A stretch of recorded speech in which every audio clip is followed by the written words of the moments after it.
Anything that is not too organic.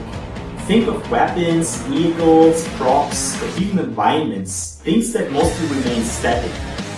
In my comprehensive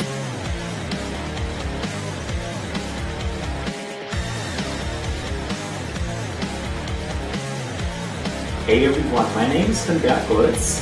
I'm a senior 3D artist specializing on hard surface modeling. I started my career in 2008 at Crytek. I then worked for 5 years at Ubisoft, and as of last year, 2016, I work as a weapons artist at Digital Extremes.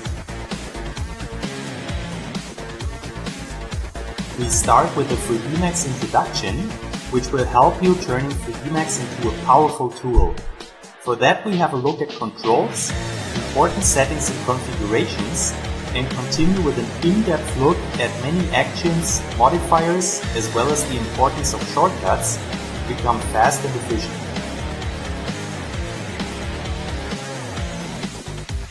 At the end of this course, you will be equipped with powerful skills and knowledge in hard surface modeling and weapon creation.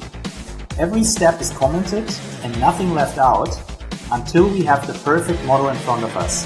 And most importantly, the modeling process, in which every single element requires us to make use of clever modeling techniques to get the perfect results.